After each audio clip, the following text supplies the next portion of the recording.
주신, 삶에 지쳐 쓰러진 나 일으켜 주신 분, 눈물을 닦아주신,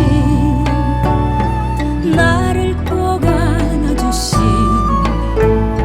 주의 자녀 삼아주시니 오늘도 찬양해. 거친 파도 날 덮쳐도 주님 날 안으시고, 고난의 길 나갈 때도 능력의 힘을 주사. 주님은 나의 노래, 평생을 따르리를. 세상 무엇도 바꿀 수 없는 영원한 내 사랑.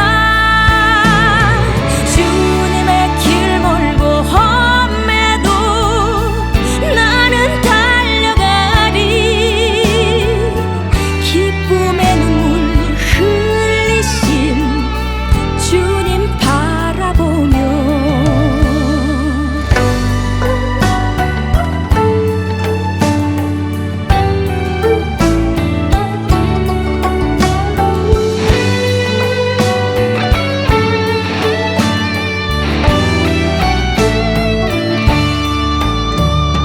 눈물을 닦아주신, 나를 꼭 안아주신 주의 자녀 삼아주시니 오늘도 찬양해.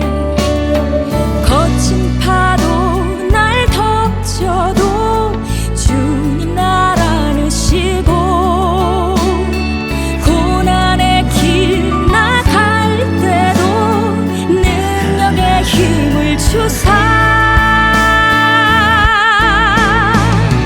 주님은 나의 노래, 평생을 따르리를. 세상 무엇도 바꿀 수 없는 영원한 내 사랑. 주님의 길 멀고 험해도 나는 달려가리. 기쁨의 눈물 흘리신 주님 바라보며. 주님은 나의 노래, 평생을 따르리를.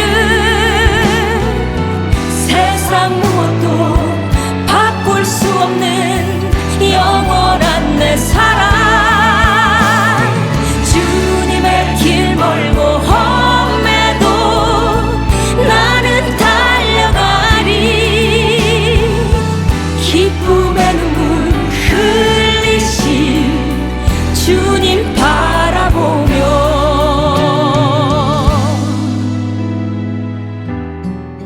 주님 바라보며.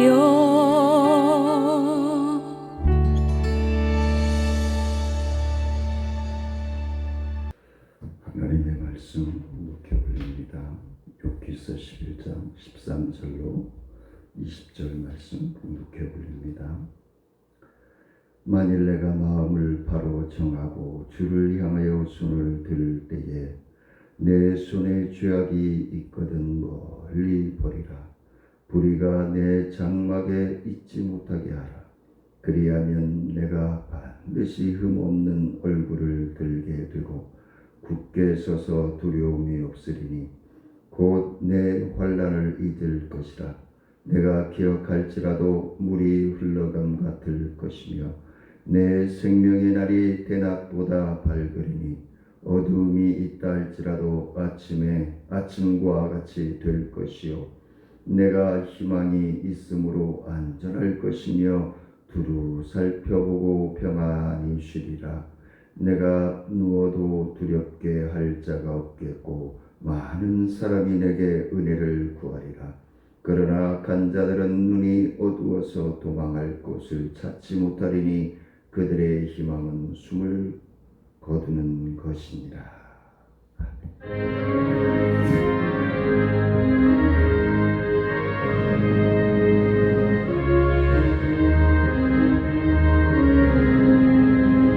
주 예수 내 맘에 들어와 계신 후 변하여 세상 되고 내가 늘 바라던 참빛을 찾은 도주 예수 내 맘에 오신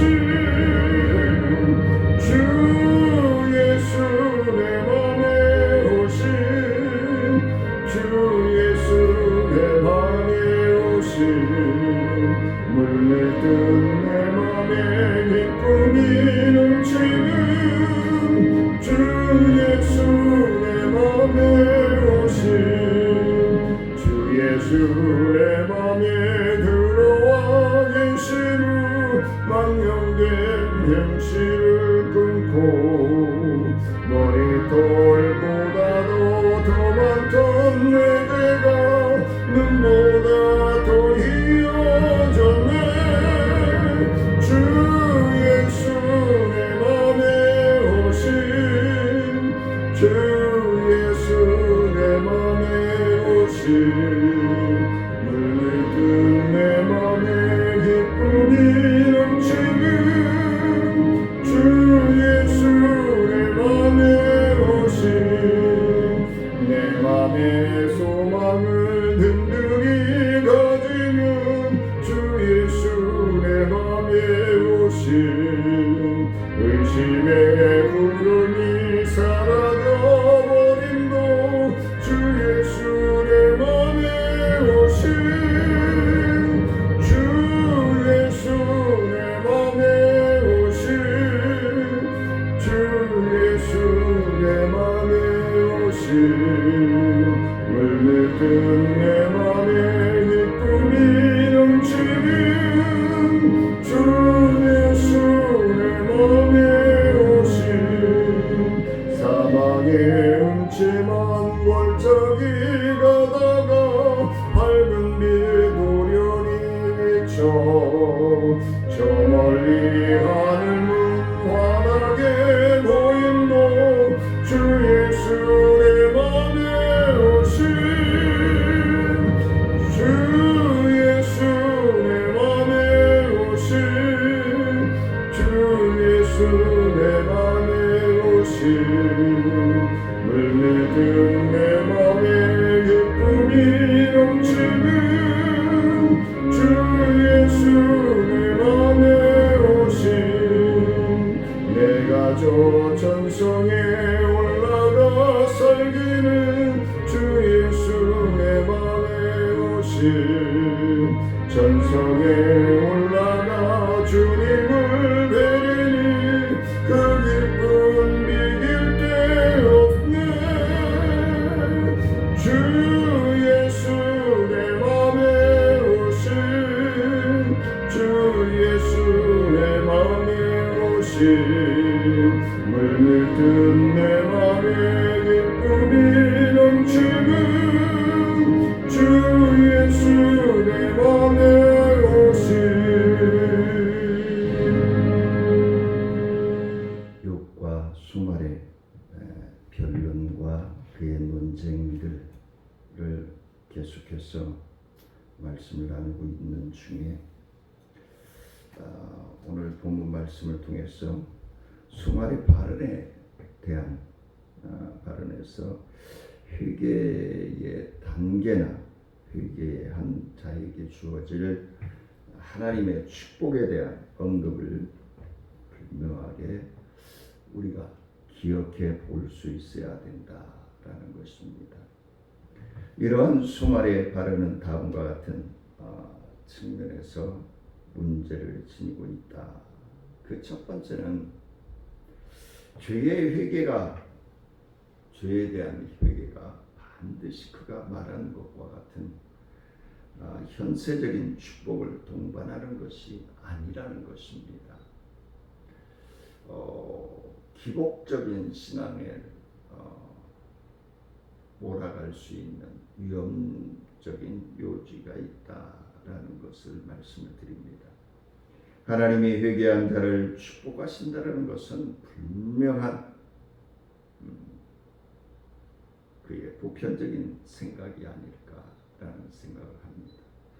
하나님은 회개한 자에게 현세에서도 놀라운 축복을 베풀어 주시고, 그러나 회개한 자에게 대한 하나님의 축복은 더 궁극적인 내세적인 종말론적인 것이어야 한다는 것입니다. 그래서 비록 회개한 자라 할지라도 수말이 말하는 것과 같은 현세적인 축복을 받지 못할 수도 있다는 것이에요. 삶이 뒤따르지 아니하면 그럴 수 있음을 말씀해 주고 있습니다. 두 번째는 수말이 고난에 말하는 고난은 죄의 결과라는 도발적인 사고에 사로잡혀 있다는 것입니다.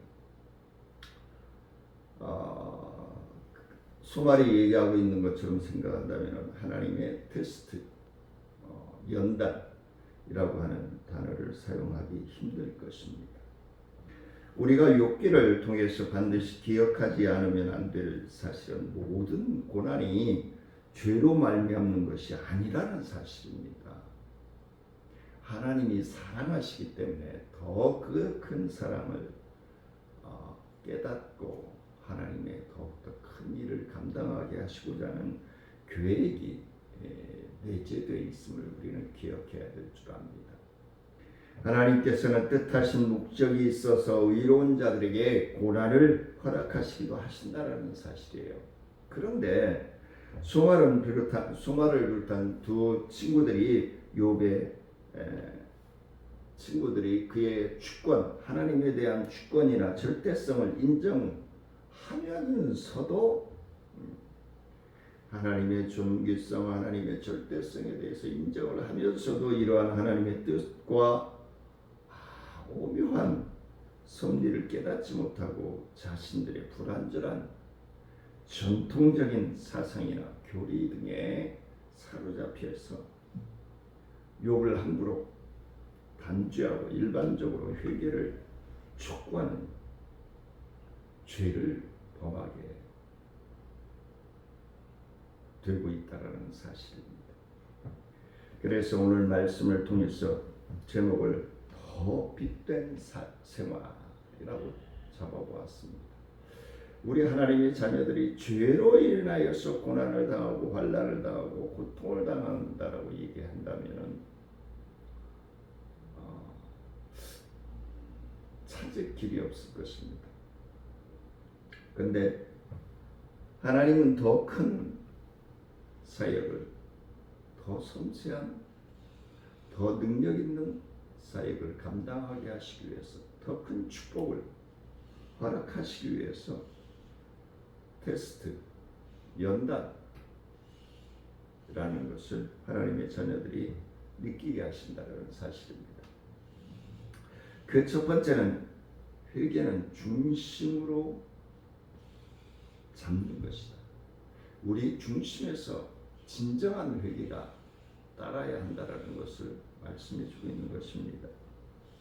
13절, 14절 말씀해 보니까 내가 만일 내가 마음을 바로 정하고 주를 향하여 손을 들 때에 내 손에 죄악이 있거든 멀리 버리라. 불의가 내 장막에 있지 못하게 하라. 거짓된 것, 하나님을 망령되이 여기는 것들을 던지라. 수많은 여기서 회개에 관하여서 세 단계를 말하고 있죠. 제일 단계는 마음을 바로 잡으라 하는 것이고, 그 다음에 자신의 죄를 고백하는 기도를 하라는 것이고, 그 다음에 생활을 깨끗하게 하라는 것이고, 이 수말의 말에 이의를 제기할 사람은 하나도 없어요. 거짓된 게 없으니까, 사실을 이렇게 해야 하니까. 현대를 살아가는 성도님들이 좀 혼돈되어질 수 있는, 그냥 문자적으로 해석을 하면은 너무너무 당연한 말을 하고 있기 때문에 그렇습니다. 이처럼 수말이 욥에게 제시한 회개의 단계는 욥의 상황에 적용할 수 없다 해도 죄인이 회개할 때에 취해야 할 단계임을 말씀해 주고 있습니다. 우리는 회개의 단계, 제1단계가 마음을 잡는 것이다 라고 얘기를 하고 있는데, 마음을 어떻게 잡아야 될까요? 마음을 바로 잡는 것은 그릇된 방향으로 향하여 있는 그 마음을 옳은 방향으로 전환시키는 거, 유턴하는 거예요. 바로 잡는 거예요. 삐뚤어지고 틀어지고 흔들거리며 가는 마음을, 중심을 잡는 거예요. 예를 들어서 아버지의 곁을 떠나 허랑방탕하던 삶을 살아가던 당자가 자기의 잘못을 뉘우치고 아버지께로 돌아왔을 때에 와 같지 않는가라는 얘기. 이는 회신인데 바로 마음을 하나님께로 돌이키라는 것을 이야기하고 있는 것입니다. 그런데 죄라는 것은 하나님을 떠나는 것을 말하고 있지요. 하나님을 떠나는 것, 하나님을 잃어버린 것, 하나님을 멀리하는 것, 이것이 죄라고 말씀을 합니다. 이는 바른 길이나 표적에서 벗어나는 것을 의미하고 있는 것이죠. 하나님과 하나님의 말씀이라는 바른 길과 표적에서 벗어나는 모든 행위가 죄임을 말씀해 주고 있는 것입니다. 하나님께로 돌이키지 않는다면 아무리 죄를 고백하고 이전의 악행을 청산하였다 할지라도 진정한 회개에 이른 것이 아니라는 것입니다. 그는 단지 자기의 의의를 세우려는 사람에 지나지 않는다는 것. 회개의 가장 중요한 것은 마음을 하나님께로 돌리라는 거예요. 돈의 길로, 명예의 길로, 권력의 길로, 세속 문화의 길로 가던 그 마음을 하나님께로 돌리라는 거예요. 그래야 진정한 회개가 완성되어진다라고 말씀을 드릴 수 있는 것입니다. 두 번째는 하나님의 징계 후에 회개하면서 다시 회복시켜 주신다. 하나님의 자녀들이 하나님을 없이 여기고 하나님을 모른 체하고 잃어버리고 살던 신령들이 둘째 아들처럼 회개하고 돌아온 다시 회복시켜 주시는 분이 하나님입니다. 그게 하나님의 사랑이고 하나님의 의인 거예요. 16절 말씀해 보니까 곧 내 환난을 잊을 것이라 내가 기억할지라도 물이 흘러감 같을 것이며 그랬습니다. 욥이 회개할 때 받을 축복으로 하나님께서 그에게 모든 환난을 제하시고 그를 다시 회복시킴으로써 그의 이전의 환난이 기억도 나지 않게 하시는 하나님. 우리는 수말이 이 말에 욥에게 얼마나 공허하고 그리고 욥을 잘못 알고 있는 것인지 알게 됩니다.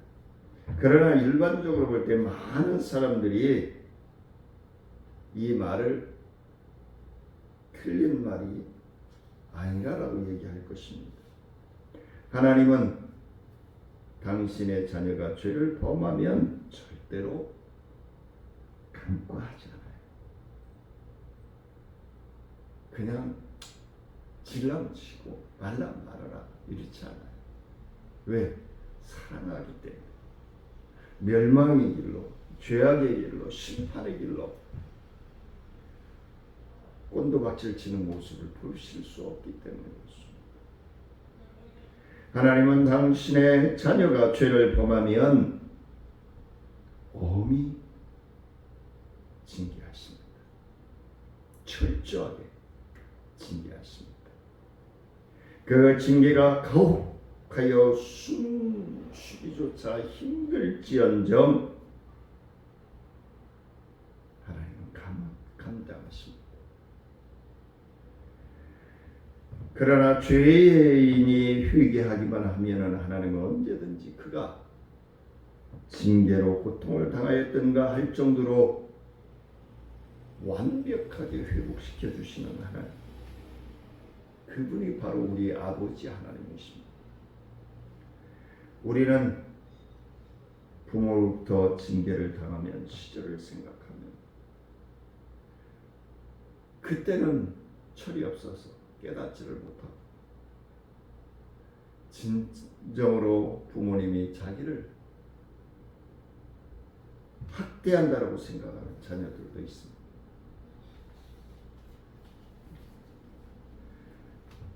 부모님들이 자녀들을 학대한다고 생각할 수도 있습니다. 폭력을 가한다라고 생각할 수도 있습니다. 지난 주간에 뉴스 보셨죠? 초등학교 3학년짜리가 교감 선생님의 뺨을 치고 조롱하고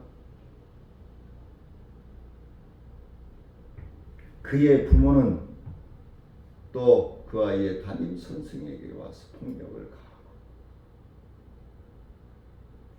그 부모의 그 자식이라고 하는 옛 어른들의 말이 거짓되지 않음을 우리는 봅니다. 그 아이가 잘못된 길로 가면은 분명히 가정에서 부모는 그 아이를 훈계해야 합니다. 그걸 몇 번이고 놔두고 강제 전학을 당하고 그런데도 부모가 자녀를 컨트롤 못하니까 그 지경에 이르고 그렇게 키워서 어디다 쓸 거예요? 그건 사랑이 아니에요. 방치지. 뭐 잘했다고 담임한테 와서 자식은 자기가 잘못 키우고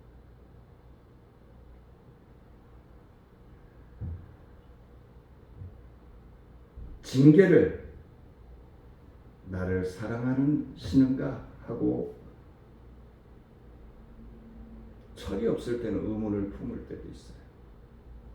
부모님은 나를 사랑한다고 하는데 왜 언어적인 폭력을 사용하고 육체적인 폭력을 가하는 것일까?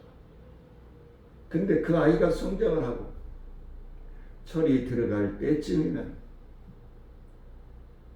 느끼게 되죠. 알게 되죠. 이게 진정한 사랑이었구나. 바로 하나님이 그 사랑을 우리 부모님들에게 주시는. 우리는 또 인위적인 말로 그렇지 좀 하나님이 살아계시다면 진작에 좀 깨닫고 그건 우리 생각이죠. 우리의 부모들은 우리를 가혹하게 징계하다가 우리가 잘못을 시인하고 용서를 구하기만 하면 우리를 치듯 매를 꺾고 우리를 품에 안아주시는 사랑. 그 사랑이 자녀들을 변화시킬 수 있음을 믿으시기를 원합니다. 우리를 위로하고 죄를 범하기 이전보다 더 많은 애정을 쏟아 부어주시는 하나님. 그 결과 우리는 언제나 징계를 당하였으나 금방 치유가 되고 회복이 되어집니다. 진정한 마음으로 일을 행하게 되고 부모님의 진한 사랑을 느끼게 되는 것입니다. 세 번째는 하나님의 자녀는 세상의 중심이 되어야 합니다. 세상을 따라가라는 얘기가 아닙니다. 세상을 변화시킬 수 있는 중심이 되어야 한다는 겁니다. 인정받는 사람이 되어야 된다는 겁니다. 진정으로 하나님의 자녀이다. 진정으로 복된 교회이다. 19절 말씀입니다. 내가 누워도 두렵게 할 자가 없겠고 많은 사람이 내게 은혜를 구하리라. 할렐루야. 많은 사람들이 하나님의 자녀들, 우리 청천중앙교회를 바라볼 때, 우리 청천중앙교회 성도들을 바라볼 때 진정으로 예수 믿는 사람이다. 진정으로 목사다운 목사다. 진정 하나님의 자녀다운 자녀이다. 라고 인정받을 수 있는 그 지역의 동네의 중심에 서 있고, 그 지역이 강팍하고 포악해져 가고 썩어져 가지고 문드러져 간다 할지라도 사랑하는 청천중앙교회 성도들의 바로 사는 삶을 통해서 동네가 정화되어지고 변화되어져 가는 모습, 그것이 바로 우리 성도들이 존재해야 하는 이유인 것입니다. 우리는 실제로 이렇게 믿음으로 고난과 역경을 잘 통과하고 난 사람이 다른 이로부터 받을 수 있는, 인정받을 수 있는, 칭찬받을 수 있는 그러한 믿음의 삶을 살아야 된다는 것입니다. 그게 그 지역의 대표적인 믿음의 삶이 되어야 된다는 것입니다. 성경에서 보면은 그랄 왕 아비멜렉으로부터 이삭이 칭찬을 받죠. 당시 이삭은 그랄에 머물면서 거부가 되기 때문에 그랄 사람들은 이삭에 관해서 그렇게 썩 좋지 않은 감정을 가지고 있었습니다. 이 때문에 질투에 사로잡힌 그들은 이삭이 판 우물마다 자기들 것이다라고 우기면서 빼앗아갑니다. 이삭은 이에 양보의 양보를 거듭합니다.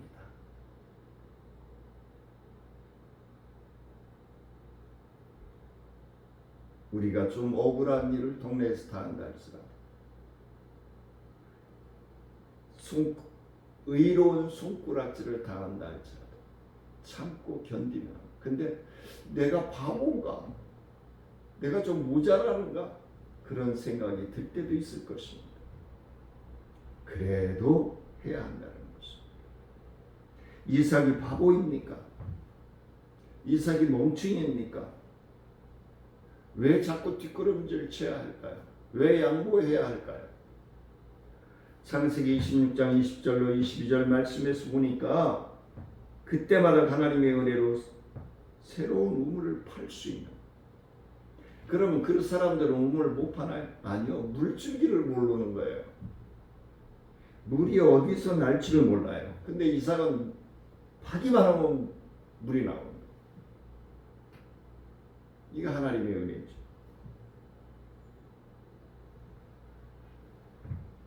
우리 대한민국의 바다에서, 영역에서 기름이 나오면은 기름을 통해서 하나님 영광 받으시고자 하는 것이고, 실패하면 또 다른 이유가 있겠죠. 그게 우선이 아니라는 거예요. 하나님의 계획과 섭리하심을 깨달아야 된다는 것입니다. 그러자 결국에는 어떻게 됐죠? 이삭이 또 우물을 빼앗기고 또 우물을 팝니까? 나중에 아비멜렉이 직접 찾아와서 이삭에게 우리 계약합시다. 이렇게 나오는 거예요. 손을 뻗는 거예요. 손을 뻗었다는 얘기는 뭐죠? 내가 그동안에 잘못했다.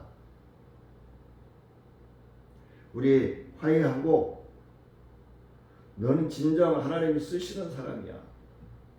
너는 진정 하나님이 인정하는 사람이야. 그렇기 때문에 우리가 파지 못하는 우물을 너는 파기만 하면 물이 나오니 진정 하나님이 너와 함께하고 있구나. 그러면서 협약하자는 거예요.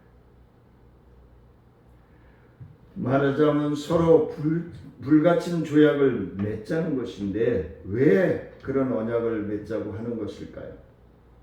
창세기 26장 29절 말씀에 보니까 너는 우리를 해하지 말라 이는 우리가 너를 범하지 아니하고 선한 일만 내게 행하여 내가 평안히 가게 하였음이니라. 이제 너는 여호와께 복을 받은 자니라. 할렐루야.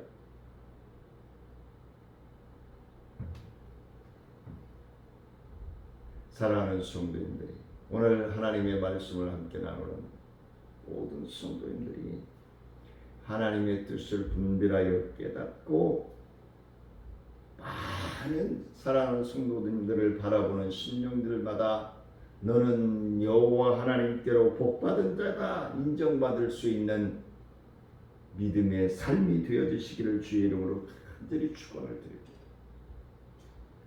하나님께서 이삭에게 복을 더해 주신 결과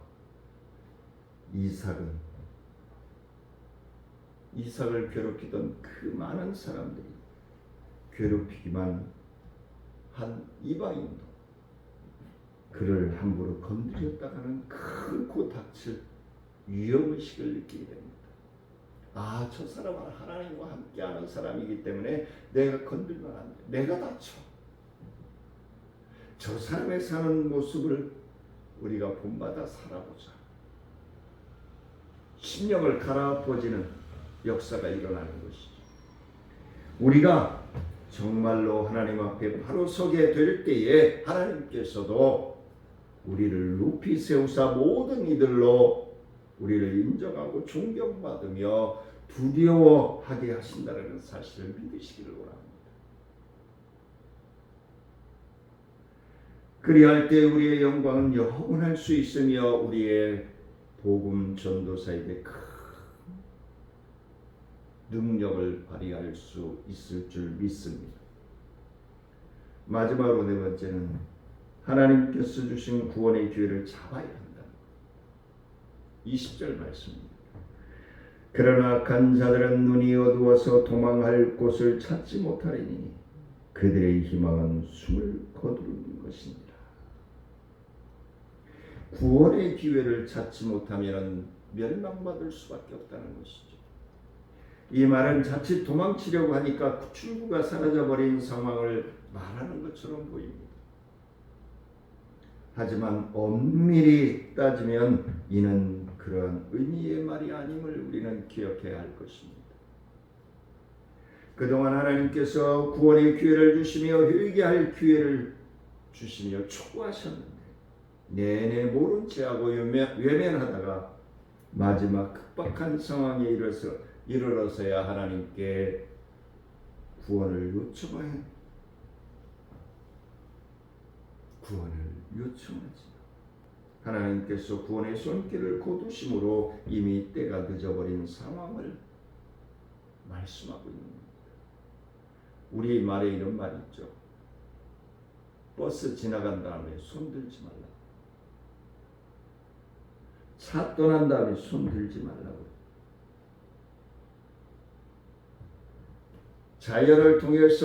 자녀를 통해서 이웃을 통해서 구원의 손길이 올 때에 정확하게 분별하고 순종하는 믿음으로 하나님의 자녀를 반열에 들어설 수 있는 삶이 되어지시기를 원합니다.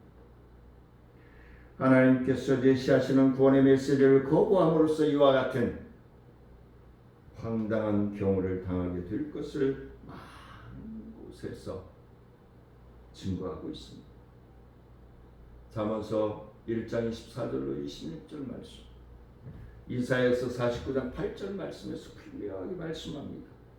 하나님께서 제시하시는 구원의 기회를 등한히 여기고서는 어떻게 구원을 받을 수 있느냐는 거죠. 우리가 처음 믿을 때보다 구원의 날이 더 가까이 왔음을 우리는 자연을 통해서 그리고 전쟁과 기근을 통해서 온난화 상황 속에서 여러 상황들을 볼 때 분명히 말세의 때가 되었음을 우리는 직감할 수 있습니다. 그렇다고 막 살면 안 되는 거예요. 구원의 기회가 이것이 바로 구원의 기회구나. 내가 하나님을 만날 만한 기회이구나. 시간이구나. 경각심을 갖고 철저하게 회개하고 구원의 주님을 만나는 사랑하는 성도님들의 믿음의 삶이 되어지시기를 주의 이름으로 축원을 드립니다. 은혜로우신 아버지 하나님 감사와 영광을 높여드립니다. 하나님 영광 받아주시고 주의 크신 은혜와 능력으로 충만해지는 복된 믿음의 삶으로 사랑하는 성도들이 있는 곳에 어두운 곳에 빛이 뜨게 하시고 부패되어져 가고 썩어져 가는 곳에 소금의 역할이 되어질 수 있도록 주님 역사하여 주옵소서. 하나님 앞에 예배드리며 11조의 연금으로 선교연금으로 구제연금으로 건축연금으로 주일연금으로 하나님 앞에 드리는 사랑하는 성도들의 믿음의 삶이 말라기서 3장 8절로 12절에서 약속하시는 하늘의 축복을 받아 누리기에 부족함이 없게 하시고 주님 날아가는 날까지 주의 영광 주의 뜻을 분별하여 큰 복을 받아 누리기에 부족함이 없도록 부어 주시옵소서. 지금은 우리 주 예수 그리스도의 은혜와 하나님의 그 공유하신 사랑과 성령님의 교통하심과 무한하신 은혜와 능력의 역사가 하나님의 자녀답게 살고자 나아가는 사랑하는 성도들의 기도하는 제목과 생업 위에 직장과 사업 위에 우리 나눔과 기쁨 사역 위에 행복 천사 마켓 위에 이 나라와 민족 위에 인천광역시 위에 이제로부터 영원토록 함께할지어다.